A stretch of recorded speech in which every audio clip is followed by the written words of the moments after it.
Sikat na sikat po itong rule or itong guidelines na kapag mag-change oil ay kailangan every 5,000 kilometers. Actually, ako nga din po kapag tinatanong ng mga viewers kung kailan ako nag-change oil, yan din ang sinasabi ko, every 5,000 kilometers. Kasi sa totoo lang naman guys, yan na po yung na-practice natin ng matagal na panahon. Pagkatapos, yan din ang itinuturo ng karamihan ng mga kasa at mga mekaniko. Pero alam nyo ba guys, na sa US at sa ibang developed countries ay dinidiscourage na ang ganitong practice. Kasi sa kanila ngayon, ang guideline sa pag-change oil ay 5,000 miles. Take note guys ha, miles, hindi kilometers. Kasi ang 5,000 miles ay equivalent to 8,046 kilometers. So kung sa mga Pinoy ko yan sasabihin na 8,000 kilometers na ang pag-change oil na gagawin natin, malamang maraming tumaas ang kilay at malamang na pagsimulan ito ng maraming debate. Alam nyo guys, nung mga early years ng automotive sa Amerika, ang change oil talaga nila ay every month. Yan po ay dahil sa primitibo pa ang mga sasakyan noon. Primitibo din yung mga langis na ginagamit nila noon. Tapos isa pa guys, ang mga sinaunang makina ay walang oil filter.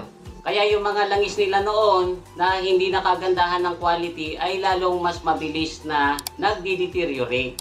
Pero noong taong 1923, dinevelop ni Ernest Sweetland at George Greenhalgh ang kauna-unahang oil filtration system para sa mga sasakyan. At tinawag nila itong Purolator, short for Pure Oil Later.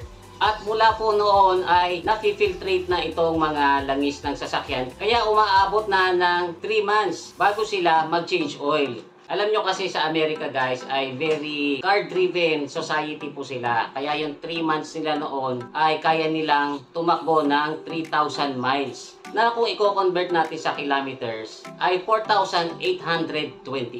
Malapit-lapit na po yan sa 5,000 kilometers. Kaya dyan po nauso yung 5,000 kilometers na change oil. Kasi mas madaling tandaan yung 5,000 kilometers kaysa sa 4,828. Pero ngayon guys sa US, itong 3,000 miles na change oil ay myth na lang.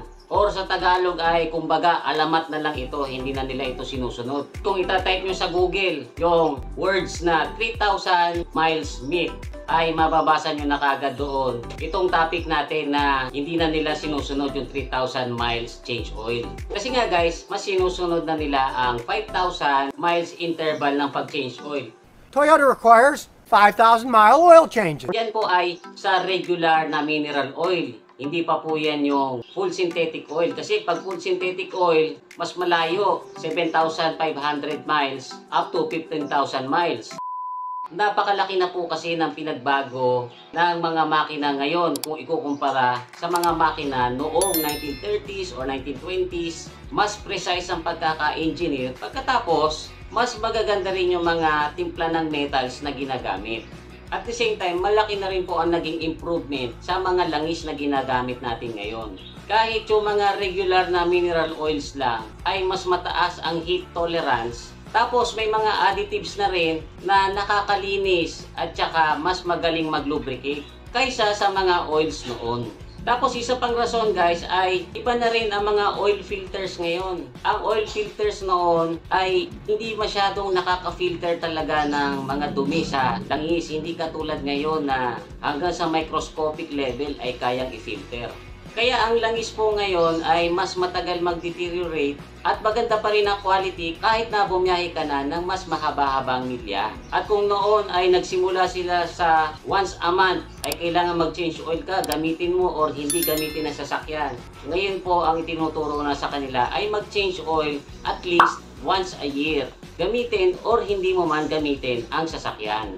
Ang isa pa sa rason nila kung bakit mas ini-encourage na nila ang mas mahabang interval ng change oil ay dahil sa mas environment friendly na ang US ngayon kaysa noon. Alam nyo ba guys na merong 278 million na mga registered cars sa Amerika? Hindi pa kasama dyan ang mga trucks at iba pang mga sasakyan. Imagine niyo kung lahat dyan ay mag-change oil every 3 months, ay milyong-milyong galon din ng langis ang kailangan nilang i-recycle. Na sa totoo lang naman ay hindi nila na i-recycle lahat. At yung iba ay naitatapon lang pabalik sa environment.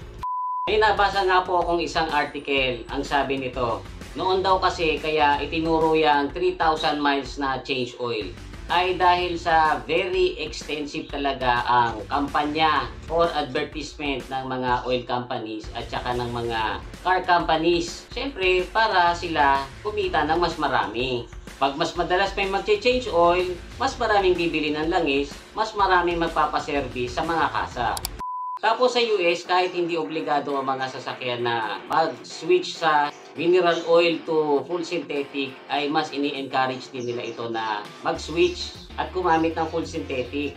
Para ang next na change oil nila ay 7,500 to 15,000 miles na. Which is kung i-convert mo dito sa kilometers ay 12,000 to 24,000 kilometers. Imagine niyo na lang kung yan ang sasabihin ko sa vlog natin na gumamit kayo ng full synthetic oil para ang next na change oil nyo ay sa susunod na 24,000 kilometers na.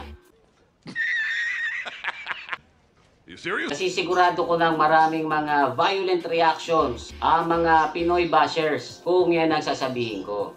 Ang mga sasakyan naman po kasi natin, iba-iba ang brand, iba-iba rin ang purpose. Nandiyan naman po ang manual para magsabi sa inyo kung ano talaga ang kailangang langis niyan at saka kung kailan kayo mag-change oil.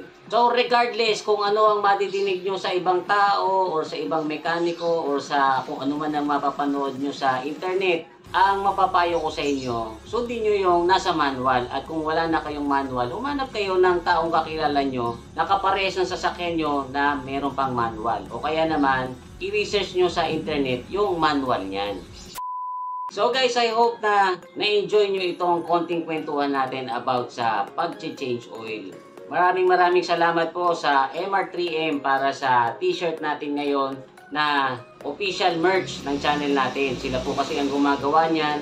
Available po ito sa Shopee. Maraming kulay at saka maraming designs. Kung meron pa po ako mga nakalimutang sabihin, i-comment nyo lang po sa baba para mas mahaba ang kwentuhan natin. Pagkatapos doon po sa mga hindi pa nagsusubscribe, pindutin nyo na yan subscribe button, pati na yung notification bell. Muli, ito si Kuya Mikmik na nagsasabing, palagi kang lamang pag marami kang alam. Bye-bye!